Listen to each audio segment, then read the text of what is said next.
사실 뭐 지방 소멸 문제가 너무나 심각해서 지방 소멸 문제가 마치 극복할 수 없는 것처럼 그렇게 인식이 되고 있기도 한데 절대 그렇게 생각을 해서는 안 될 것 같고요. 요즘 아주 국가적으로 가장 큰 문제인 인구 문제를 해결하는 단초도 바로 우리 지방 소멸 문제를 극복하는 데 있을 것이다. 저는 그렇게 생각을 하면서 제 발표를 시작하도록 하겠습니다. 지금 보고 있는 슬라이드는 부산의 기장의 멸치 축제가 금년도에 중단이 됐다는 기사입니다. 주된 이유가 그 고령화 때문에 그 멸치 축제를 부스를 운영하고 그리고 또 뭐 안내를 하고 이런 그 사람들이 없어서 마을 주민들이 없어서 부득이하게 중단을 할 수밖에 없었다. 이런 그 뉴스를 본 적이 있습니다. 그래서 참 안타까웠는데 저희가 한때는 지방 곳곳에 축제가 너무 많아서 사실은 저희가 행안부에서 그 교부세 페널티도 주고 뭐 그런 시책을 추진을 해왔는데 이제는 자연스럽게 고령화 때문에 축제가 사라지고 있는 그런 그 상황까지 왔다. 그렇게 말씀드릴 수가 있겠습니다. 두 번째는 제 고향 얘기인데요. 제가 경북 영양군 출신입니다.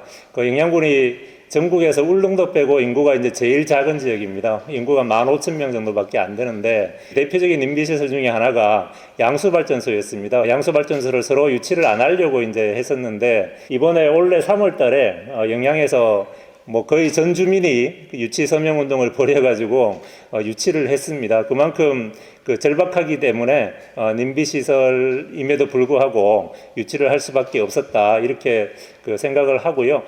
이 두 가지 사례를 말씀드렸습니다만은 지금 우리의 고향인 지방의 현실을 단적으로 보여주고 있는 사례가 아닌가 그렇게 생각을 합니다. 그러면은 이런 암울한 그런 그 모습들만 있느냐? 저는 뭐 결코 그렇지 않다라고 생각을 하고요. 이런 위기를 극복할 수 있는 희망의 그런 단초들도 곳곳에서 지금 보이고 있다. 그렇게 생각을 합니다. 그래서 제가 한 3가지 정도 말씀을 드릴 텐데요. 먼저 그 경남의 하동군에서 앞으로 이제 그 군의 그런 그 도시계획, 도시의 발전 방향을 컴팩트 매력 도시라는 슬로건을 들고 나왔습니다.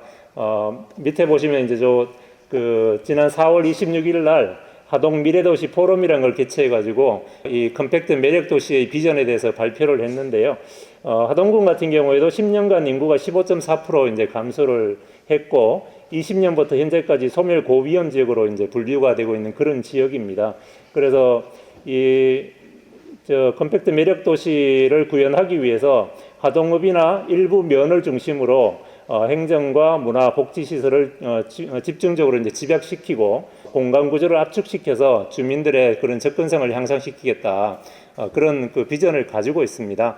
사실 컴팩트 시티라는 게 개념이 나온 지는 굉장히 오래됐고요. 원래 이제 개념은 어떤 주거나 상업이나 서비스 기능을 그 중심지에 이렇게 집약을 시켜서 도시가 무분별하게 확장되는 것을 막고 그로 인한 환경 파괴를 막고 지속 가능한 그런 개발을 해보자라는 그런 개념으로 출발했는데 지금은 이제 그 지방에서 인구 소멸 문제가 워낙 심각하기 때문에 이런 그 인구 소멸 문제에 대응을 하고 생존의 차원에서 사실은 컴팩트 시티가 지금 고민이 되고 있고 하동군에서 그런 그 모습들을 지금 보이고 있다 이렇게 말씀을 드릴 수가 있을 것 같고요.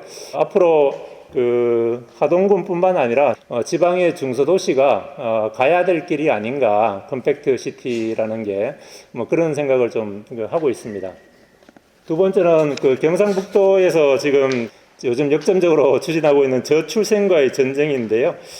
사실 전쟁이라는 단어가 굉장히 센 단어지 않습니까? 전쟁이라는 거는 모든 그 국가의 자원을 총동원해서 적과 이제 맞선다는 그런 의미인데, 그만큼 그 경상북도에서는 경북도 그리고 그 23개 시군이 가지고 있는 자원들을 총동원해서 이 저출생 문제를 해결해 보겠다는 그런 의지를 표명한 그런 거라고 저는 생각을 하고요. 그래서 지금 K저출생 극복 기본구상이라는 것을 발표했는데 여기에는 완전 돌봄, 안심주거, 일생활균형, 양성평등 등 4개 분야에 걸쳐서 한 35개 정도 실행과제를 제시를 하고 있습니다. 그래서 앞으로 이 전쟁을 성공적으로 이제 수행을 해서 경북도의 출산율 변화가 어떻게 이루어질지 내심 이제 기대를 하고 있는 그런 상황입니다. 그리고 세 번째 사례는 서울시와 강원도가 함께 추진하고 있는 삼척 골드시티 프로젝트라는 건데요. 서울시의 이제 SH공사가 삼척에다가 고품질 주택을 건설을 하고 서울에 계시는 은퇴자나 청장년들을 여기로 이제 이주를 지원을 하고, 그리고 이주한 사람이 보유한 기존 주택은 SH가 매입을 해서 청년이나 신혼부부 등에게 공급을 하는 그런 계획을 지금 가지고 있습니다. 이를 통해서 이제 지역 같은 경우에는 소멸 위기를 극복을 하고 서울은 주거 문제를 동시에 해소하겠다, 이렇게 계획을 가지고 있습니다. 서울시가 이 사업을 고민한 배경은 뭐 여러 가지가 있겠습니다만은, 이 서울이 지금처럼 중심지로서 유지가 되기 위해서는 지역에서 끊임없이 인적 자원이 공급이 돼야 되는데, 지방이 소멸이 되면은 그런 선순환 구조가 깨지기 때문에 서울로서도 지방 소멸이 남의 일이 아니다, 아마 그렇게 인식을 하는 것 같습니다. 그래서 지방 소멸 극복의 그런 하나의 서울시 차원의 고민의 결과가 아닌가, 저는 그렇게 생각을 하고요. 저희 행안부에서도 이 골드시티 사업이 좀 성공적으로 할 수 있도록 제도적으로 좀 뒷받침을 하려고 합니다. 그래서 공공협약 제도를 좀 도입을 하고, 그리고 지자체 간의 관할 구역을 넘어서는 협력에 대해서는 특별 교부세를 적극적으로 지원할 계획도 가지고 있고요.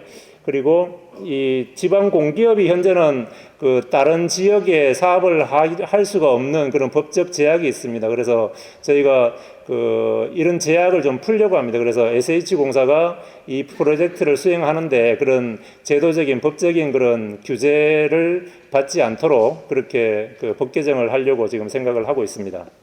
마지막 챕터입니다. 정부의 정책이 지금 어떻게 바뀌고 있는지를 좀 말씀을 드리겠습니다. 저희 윤석열 정부 들어서 지방시대위원회가 출범을 했습니다. 이게 사실 굉장히 큰 의미를 가지는데요. 기존에는 자치분권과 균형발전이 사실은 다른 거버넌스를 가지고 따로따로 추진이 됐습니다.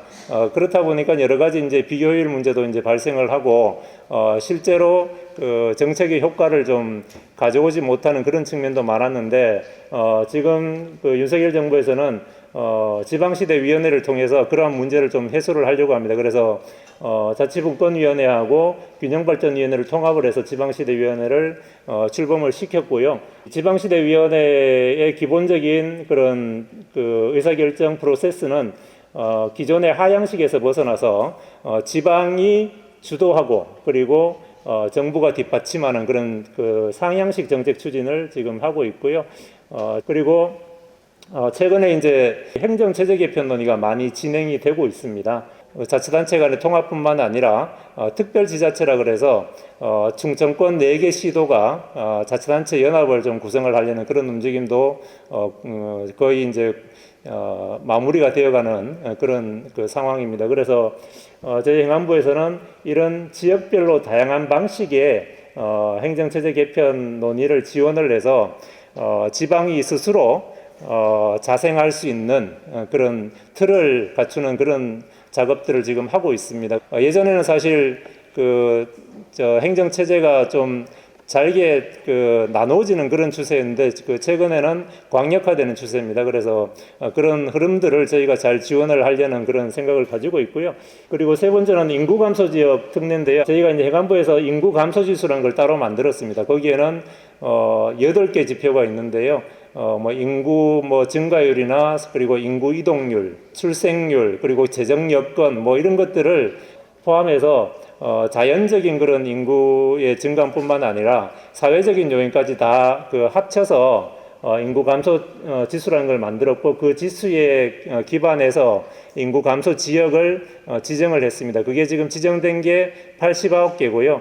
요 지역은 한번 지정이 되면은 끝까지 가는 게 아니고 매 5년마다 지수에 따라서 인구 감소 지역을 지정을 하게 됩니다. 그리고 이 인구 감소 지역으로 지정된 지역에 대해서는 저희가 인구 감소 지역 특별법에 따라서 여러 가지 특례를 지금 부여를 하고 있고요.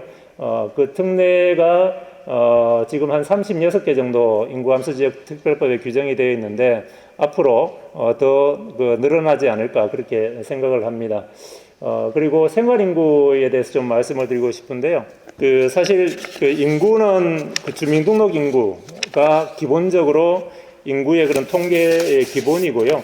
다만 지금 국가적으로 총 인구가 줄어들고 있는 그런 상황인데 지역 간의 그런 주민등록 인구를 서로 뺏고 뺏기는 게 굉장히 소모적이고 제로섬 게임이기 때문에 그렇게 해서는 답이 없겠다라는 그런 생각을 저희는 했습니다. 그래서 생활인구라는 개념을 저희가 만들었고요. 생활인구 개념은 등록인구, 즉 주민등록인구와 등록 외국인을 포함을 해서 체류인구까지 포함하는 그런 개념입니다. 체류인구는 월 1회 하루 3시간 이상 그 지역에 체류하는 인구를 말하는데요. 저희가 작년에 7개 시군을 대상으로 시범적으로 생활인구를 산정을 한 적이 있습니다.